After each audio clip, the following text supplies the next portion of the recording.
We have probably one of the most important lessons today that we could ever have. And so I'm so glad you're here and that you're going to be a part of it. Today, our lesson is going to look at everything from what we're living right now up to and including the end of time when Christ returns. And so it's going to be fun to see that, because you're thinking, well, we're just in the 6th chapter, and I know we've got more. We do, but I want to review and remind you of some things that we have to keep in mind as we study Revelation. You remember in the first lesson I told you Revelation is like an abstract piece of art. And when you look at abstract art, there's no guide. You have to figure things out because it's symbolic. That's what the author did, or the painter did. Well, this book is not like any other in the Bible. And scriptures appeal to different parts of us. The Psalms appeals to our heart. Paul appeals to our logic and to understanding who God is. We have all these different things. Well, Revelation appeals to our imagination. And so you have to step out of, if you grew up in an independent Baptist church, a missionary Baptist church, and a Southern Baptist church, you grew up in a very black and white, which is what I call 6-year-old thinking. Because it's either this or it's this. Okay, as we mature in our faith, my hope is that we realize God is taking us into more of a relationship with Him on a more mature level, where we see outside of our little box. I call it the box of religion, the do's and don'ts we were taught. I remember when I got my little box and got rid of it. And I said, you know what, God? I want to be available for whatever you want me to do and wherever you want to take me. I'm listening. And after I got out of that little religious box, it's been amazing. It's been changes and adventures that I would never have had otherwise. And God has brought people into my life that if I hadn't done that, I wouldn't have been any good for. And so it's been a blessing. And so in doing Revelation, we have to also suspend our logic and look at the writing as a picture. It's a word picture that demands that we use our imagination. And so there's a few things I want to lay as foundational before we get into the 6th chapter. And one of those is that, you remember I told you about the 3 dispensations, or the 3 time frames where God has worked with His people in different ways. We have, and some people have 7 of these, okay, so don't get excited here. But this is good to write down. The patriarchal part of life, that started from Adam to Moses, that time frame, okay? And I could walk you through all that, but I'm not going to today. And then in Moses, we moved to the Mosaic Law. And that's what the Jewish Pharisees took to the bank. And so it goes all the way from Moses to the death of Christ, that period.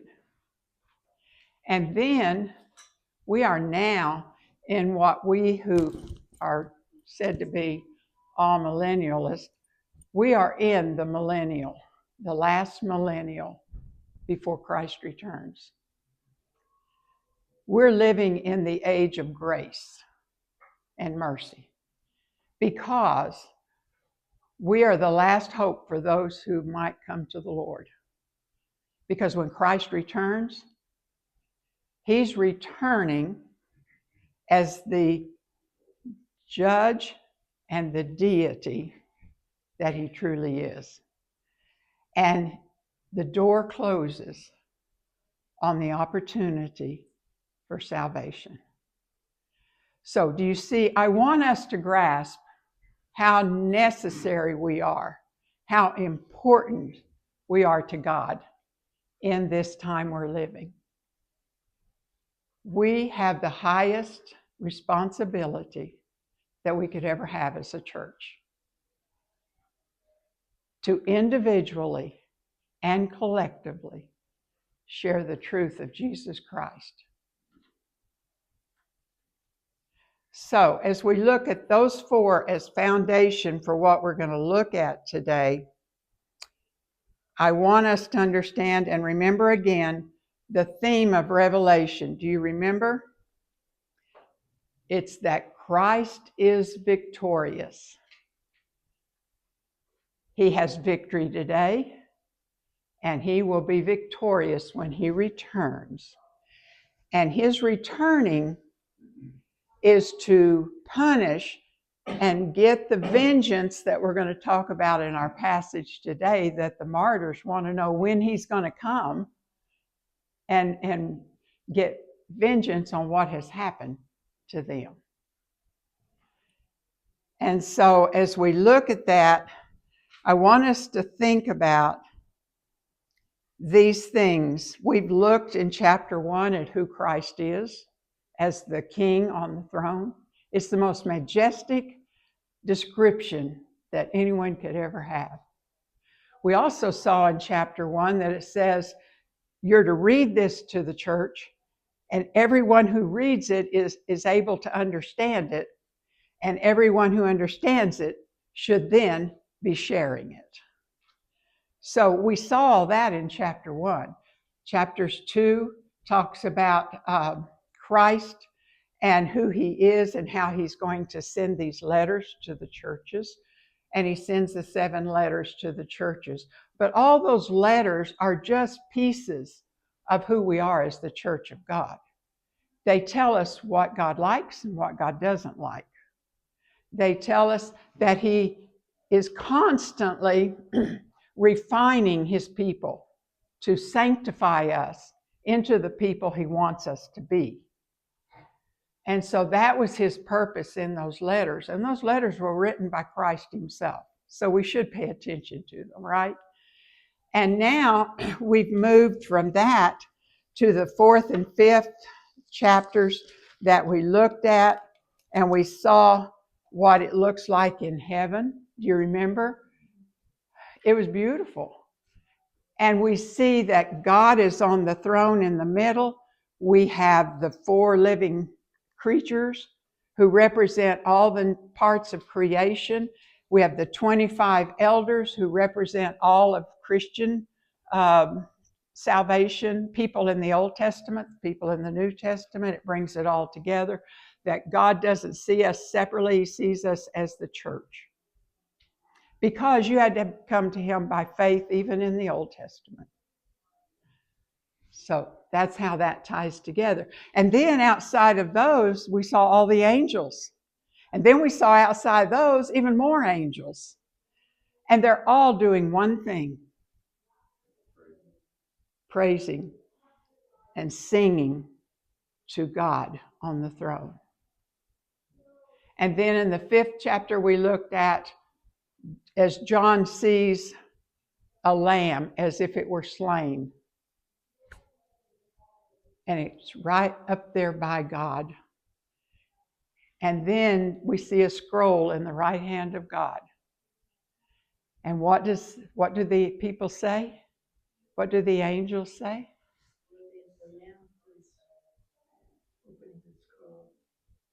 Yes, John was crying and he asked, there's nobody to open it. What are we going to do? And he says, oh, get hold of yourself. You'll be fine. We have someone. He's right here. And the lamb who looks like it's been slain. Now, can you picture that? I want your imaginations to start to work here. He's now become the Lion of Judah, which means he's the descendant of David, which was promised that the Messiah would be a descendant of David. So we're just covering all our bases here, that we understand that the thread that runs through is true and pure. And he takes the scroll, no hesitation, no asking, no permission. He takes the scroll because he can open it. Why? Because he is worthy. Now, today, we're going to see what those have in them. Because you remember we talked about they are the plan that God has for the world. And the Lamb who opens the scroll is worthy to carry out God's plan in the world. Do you see? So today we're going to look at that, and it's a powerful passage that we have today in chapter 6. And I have to really look because there's so much in this. You do not know how many times I had to read 3 books on this. And finally came to, I think my favorite is Dr. Hendrickson. He's just such a teacher. And he puts way too much facts in there. And I have to stop and go, this is enough. I can't do all that. It's good to read, but wow, and I retain a lot of it, just not all of it. And so we're going to look this morning as we look at these. John gives us an understanding that we're entering into what God shows us as the problems we have in this world as Christians. God never intended for it to be easy. His plan in that scroll does not look pretty for Christianity. And so as we look at this, don't think that he called us to a life of comfort. He did not. And it's going to be interesting as we look at these verses, the conflict that's unavoidable between the church and the world. It's unavoidable. This morning I read some headlines. There's been over 145,000 who's had their heads taken off in Nigeria because they're Christians. 55 were in a church praying. And Islam terrorists and gangs are doing this. Not to be political, our president said to Nigeria, we give you a lot of money to keep your country safe. Billions in weapons and so on. You're not doing that. The president there said, well, it's just one group that's being killed. And President Trump said, either get it stopped or I'm sending troops. You do not have a right to ignore the Christians being killed in your country. And so what I want you to hear is Christians around the world are being killed for nothing more than their Christianity.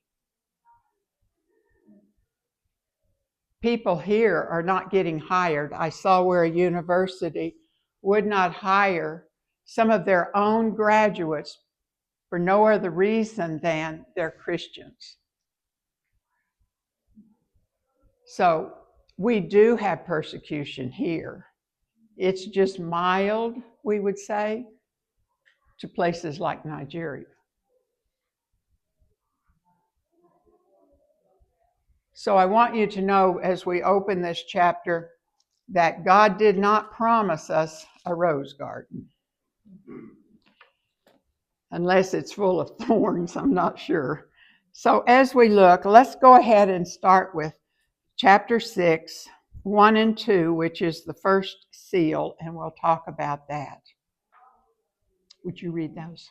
Then I saw the Lamb open one of the 7 seals, And I heard one of the four living creatures say with a voice like thunder, "Come."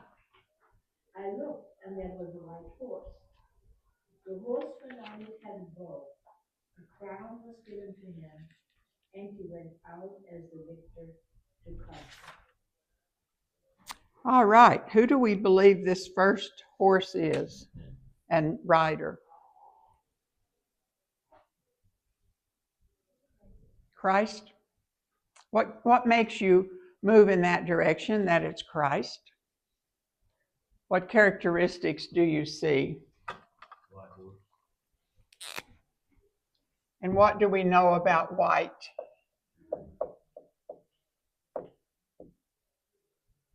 Purity. Yeah. And he had a crown. Crown. And he was conquering. To conquer.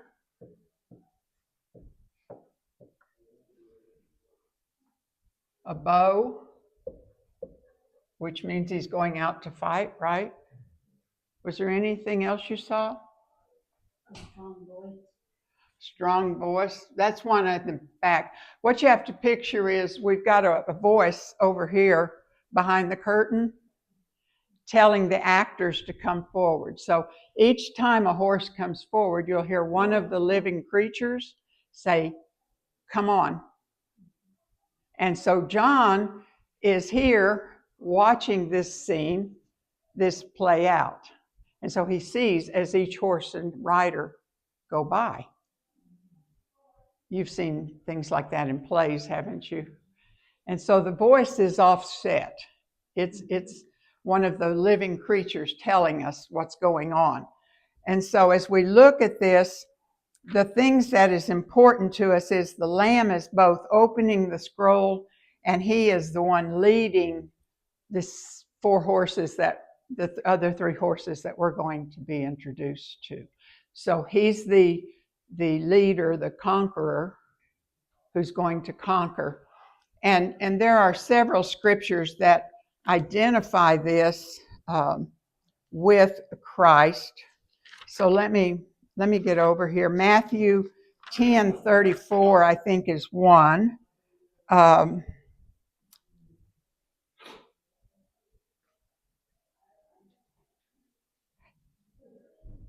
Chapter 6, this is 2 and 4. John 16:33, if someone would find that.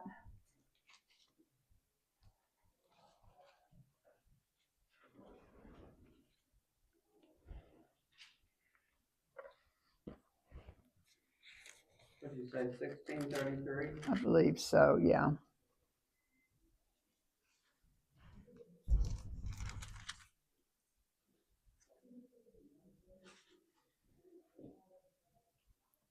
Okay, yeah, would you read that? Yes, ma'am.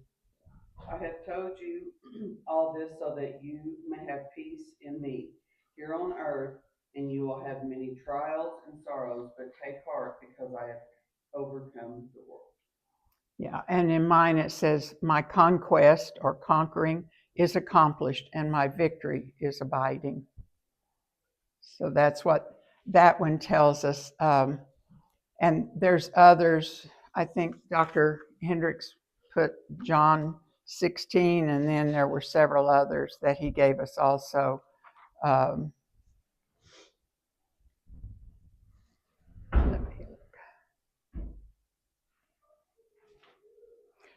So as we look at that one and we see that Jesus is the conqueror and he's riding on the white horse, what follows the white horse? We're going to read 3 through 4, 3 and 4. Susan, would you read those? Yes. When the Lamb opened the second seal, I heard the second living creature say, "Come." Then another horse came out, a fiery red one. Its rider was given power to take peace from the earth and to make people kill each other. To him was given a large sword.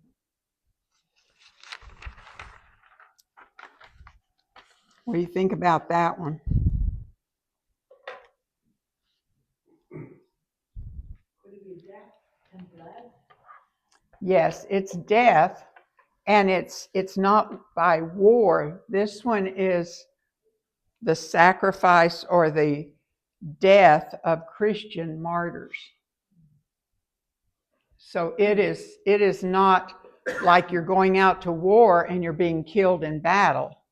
No, they're being rounded up, taken in, and killed by wild beasts or having their heads cut off or what have you, because we're going to see in a little while they end up under the throne of God in the bowls.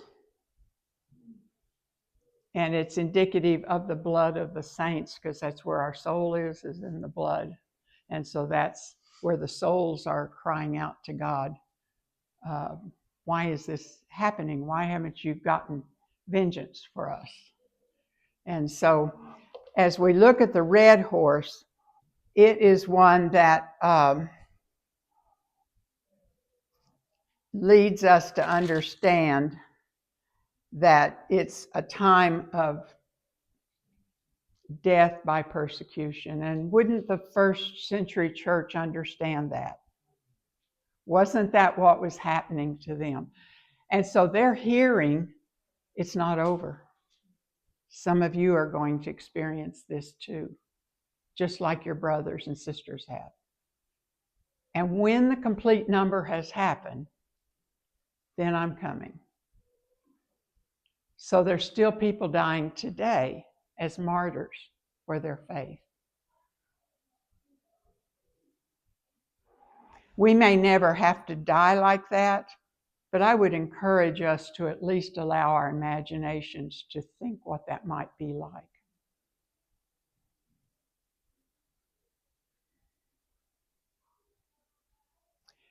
So if we see this one as the one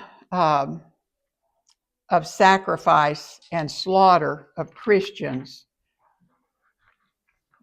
and religious persecution of those, we have to also understand, again, Christ is in control of what's happening in the world. And he's telling us the world is not your friend, not ever going to be your friend, because the world is darkness. And what does the darkness hate? Light. And what is the church? Light. So we need to understand that these horses are telling us something. They're not literal horses, perhaps, but and if you went back and looked in Ezekiel had many of these same visions. So there's a group who says, see, this is all futuristic in Revelation. No, it's not. Here's what I think it is. And by the way, I didn't get this from the books I read. God never changes. His vision never changes. His plan for the world has never changed. And so, of course, you're going to get repetition where he sends visions for them to go and tell people, you better get your act together or this is going to happen. Do you see what I'm saying? And so now he's revealing this to John. And I believe John, as a good and faithful Jew and then a follower of Christ, knows what the Old Testament taught. And he could pick these up. These are very familiar to John because he's read them in Ezekiel, Zechariah, and Isaiah, and Daniel. Do you see what I'm saying? We could go back and we could read all that. Zechariah is my favorite. It's just really chock full of this, and it's all identical. So, again, we want to remember our audience that John is going to take this to. If it doesn't have relevance for them, it does not have relevance for us. Okay? So, as we look at it and we understand that the white horse is followed by the red horse, which is persecution of the church, then we move on and let's read the third seal, which is considered to be famine, and we'll talk about that. Lindsay, would you read 5 and 6? When the Lamb opened the third seal, I heard the third living creature say, "Come." I looked, and there before me was a black horse. Its rider was holding a pair of scales in his hand. Then I heard what sounded like a voice among the four living creatures saying, 2 pounds of wheat for a day's wages, and 6 pounds of barley for a day's wages, and do not damage the oil and the wine. What do you think about that? Do y'all remember ever reading A Tale of Two Cities by Dickens, Charles Dickens, about the French Revolution? Well, in it, the queen was told that the people were starving and in famine and needed some help. Do you know what her response was? Let them eat cake. And that's kind of what this is saying. A working man would work all day, and all he could buy was enough for one loaf of bread for his family. There wasn't enough. We should be able to relate to this today, by the way. Not enough money to go to the grocery store. What I used to buy for $50 is $200 now. Not exaggerating, it's just the truth.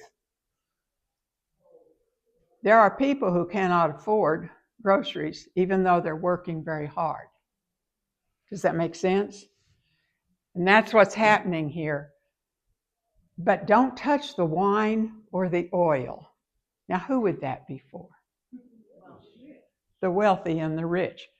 They weren't bothered by this famine.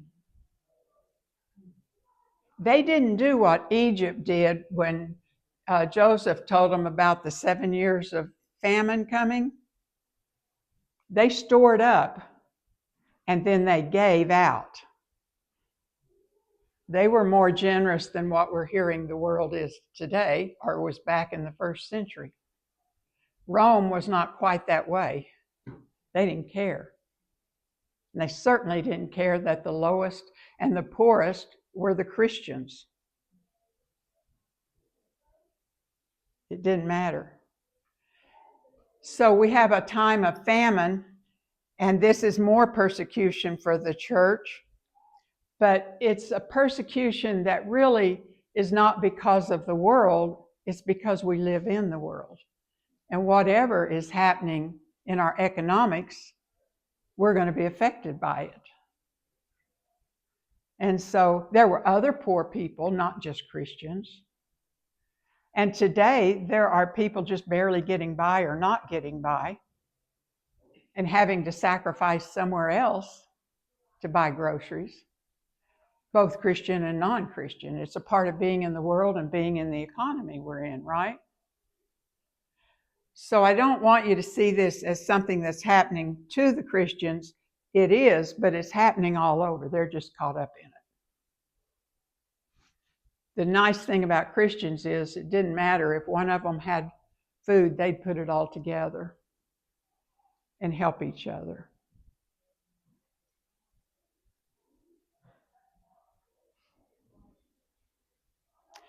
Well, let's look at the fourth seal, because when we get to the sixth seal, it's really going to be something we need to spend some time on. The fourth seal, let's read that. Van, would you read that? 7, and it's all 7 and 8.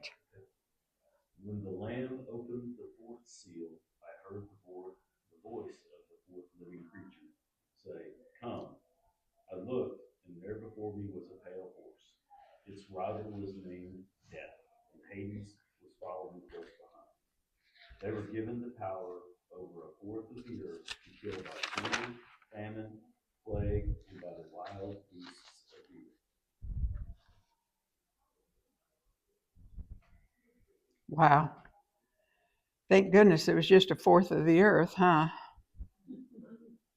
As long as we're not in that fourth, I mean. So the second and third horses are referencing the woes to believers. But now we're coming up on something where we see this pale horse of death, and he has a partner running along with him. Hades. the pale horse and his rider are the ones that are striking them down. I couldn't help but think of 2020 when I read this one, because they kill not with the sword, but with disease and famine and inability to care for yourself and your family the way you need to. And so there are so many dying in this famine from illness and disease. Hades is coming along to scoop them up. He's the one that's taking all of them. I think I saw the other day, I had a CEU conference on grief, and the gentleman was saying, trying to remember if it was a third or a fourth of the people who contracted COVID in 2020 died. So we had, that statistic that we looked at, and I thought of this when I heard that and thought, that's a shocking statistic to say the least. But as we look at these tribulations, can you picture how they are timeless? They run from the first century to the time Christ returns. It's interesting, not only does God not ever change his opinion about what he's going to do in his plan, mankind never changes either. We keep repeating the same mistakes, repeating the same actions over and over. And so it's not hard to understand some of these things being timeless that we are experiencing. So from war and famine and death, we have come to the fifth seal, and here we're going to listen to the martyrs as they speak to God. I would dwell on the fourth seal, but really I really want to get to the sixth seal, so I think we're going to go on. Who would read 9 through 11 for me? I can read it. All right. When he opened the fifth seal, I saw under the altar the people slaughtered because of God's word and the testimony they had. They cried out with a loud voice, Lord, the one who is holy and true, how long until you judge and avenge our blood on those who live on the earth? So a white robe was given to each of them, and they were told to rest a little while longer until the number would be completed of their fellow slaves and their brothers who were going to be killed just as they had been. Wow. So what did God tell them?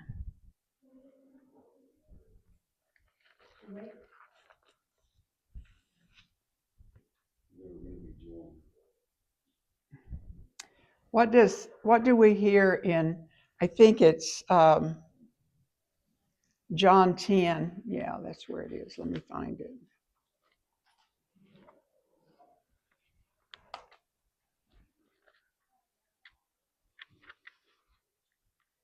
Give me a minute and I'll find it.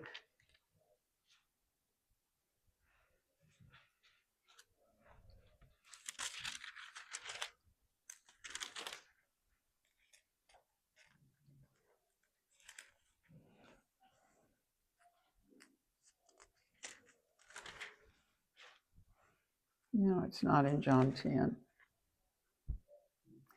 Someone may know. Harold, you might know, where Christ says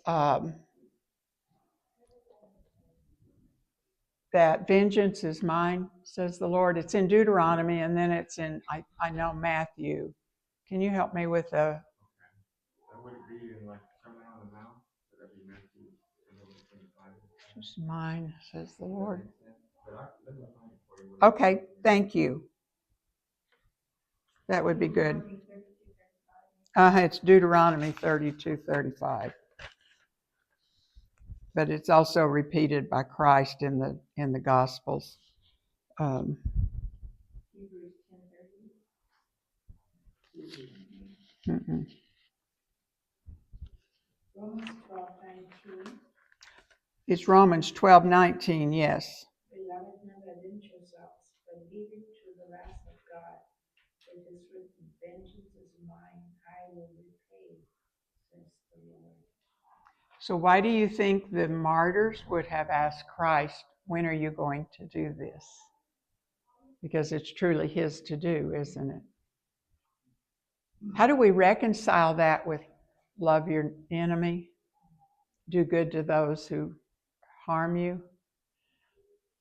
But the vengeance is God, the executor of the vengeance. Our task is to love.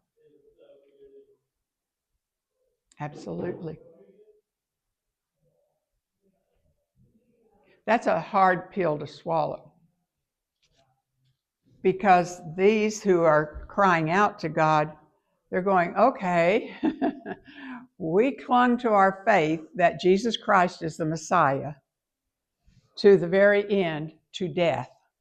And now we're here under the altar, as it is, crying out to you. There's a lot here. There's not just a few. It's a large number. And now we've got to add that 145,000 to it, plus others.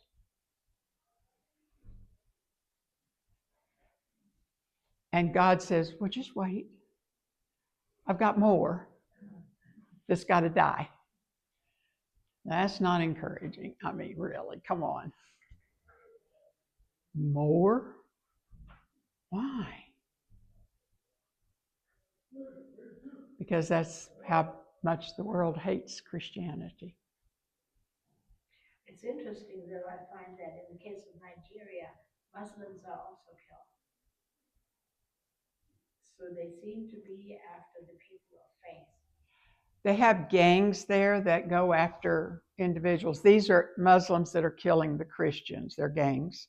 I'm not saying they're normal people at all. And there are other gangs, usually the military, that are killing the Muslims. And so it's interesting to see who's doing what in those countries. But at the same time, you know, Christians are killed all around the world by the Muslim faith. That's their intent, is to wipe us out. We are seen as the devil to them. That was my understanding why they knocked out the Twin Towers. I'm sorry? That was my understanding why they knocked out the Twin Towers, because they saw it as evil. Yeah. And they had it right and we had it wrong. Mm-hmm. They haven't changed their mind. Right. They just failed. Right. Now, you may ask yourself, why does the church get so much tribulation? What is God's plan? Here's God's plan. This is the Reader Digest version. God's plan is to sanctify his church. God's plan is to make us more pure. It's like putting the raw gold into fire and to purify it until it is gleaming and it's shining and it's the most beautiful diamond you could ever see. That's what God wants for us. He wants us to be purified. He wants us to have a mind like his. He wants us to walk in sync with him. And so, unfortunately, the church grows in tribulation. The church dies in comfort. So, one of our prayers needs to be, and has been mine for years now, give me the courage, God, to deal with what you put in front of me daily. And believe me, I prayed that prayer daily when my kids were teenagers. I had to be sanctified somewhere in there. But I think that's the prayer we need to remember to pray. Give us the courage to face our day. and not give us the comfort to not feel any pain. So, as we look at this one, we'll look again and see that they were each given a white robe and told to rest. That's nice. He's given them a reward and told them to rest. It's going to be okay. And you know they believe him because they called him, "O Lord, holy and true." They weren't being disrespectful. They just had a question to ask. So let's look at the sixth seal that this lamb is going to open. And let me warn you, if you have a queasy stomach, it may be a little hard on you. Susan, would you read 12 through 16? We'll save the last one. I watched as he opened the sixth seal. There was a great earthquake. The sun turned black like sackcloth made of goat hair. The whole moon turned blood red. And the stars in the sky fell to earth as figs drop from a fig tree when shaken by a strong wind. The heavens receded like a scroll being rolled up, and every mountain and island was removed from its place. Then the kings of the earth, the princes, the generals, the rich, the mighty, and everyone else, both slave and free, hid in caves and among the rocks of the mountains. They called to the mountains and the rocks, "Fall on us and hide us from the face of him who sits on the throne and from the wrath of the Lamb." All right. A couple of things. What do you think about when Christ returns, that the world begins to be shifted and changed and destroyed?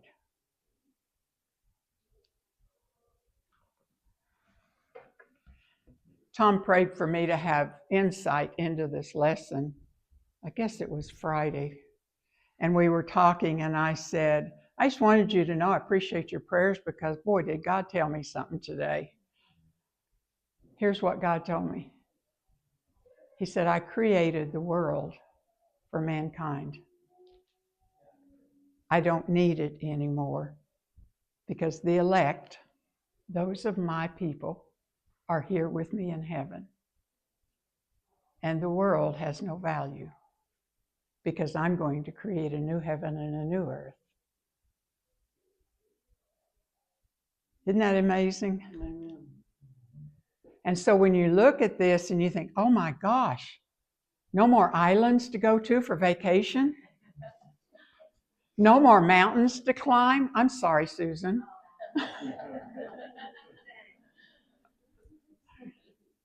But what I want you to notice is the unsaved. Remember I told you this closes a door. What are the unsaved and who are they? Let's look at who they are first. In 15, the kings,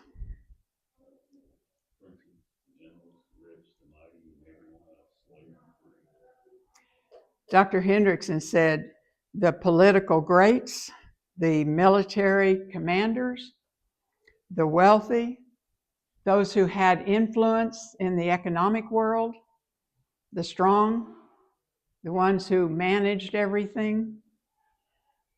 And then even their slaves or freemen that they had freed from slavery. Those from the wealthiest to the poorest who had rejected Jesus Christ as Lord and Savior are now doing what? I think it's interesting. There's two things they're doing. What's the first thing they're doing in 16? Hiding. Yeah, hiding. They're actually hiding themselves first. And then what are they doing? And then they also asked them for death so that they wouldn't have to face the Lamb of the wrath of the Lamb. Do you understand? They still don't get it. They think death is going to free them from having to be in the presence of God. They don't get it. There are people, I know this is hard for people to believe, there are people who will die rejecting God.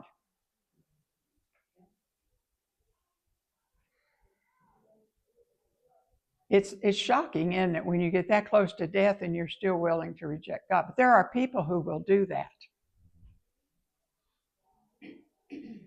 I guess one, we could say they're not of the elect. But two, their hearts are so hardened. They don't need God. And so we see who this is saying is like that. But here's what I found interesting. When they cry out to be killed, fall on us and hide us from the face of him who sits on the throne and from the righteous wrath and indignation of the Lamb. You remember when it says, Jesus says, they will all recognize and bow down, every knee shall bow before the throne. They are recognizing it and still rejecting it. That's important for us to see. And it's why I tell you that when Christ returns, it's for judgment. Instant, chaotic, but judgment. And then in verse 17, for the great day of their wrath and vengeance and retribution has come. You remember? He said, vengeance is mine, I will repay. And now he says, it's here. It has happened. And who is able to face God and stand before the wrath of the Lamb? Picture a lamb angry. I can't even get there. I can't do it. A lamb whose wrath and indignation of the Lamb. For the great day of their wrath and vengeance and retribution has come. Who is able to face God and stand before the wrath of God, of the Lamb? We're going to see this again in Revelations 19, by the way. Chapter 6 and chapter 19 are parallels. And so we're going to come up on this again. And so I want us to know and understand that we have to engage our imagination to be able to see the vision in the way that John saw it and the first century Christians saw it.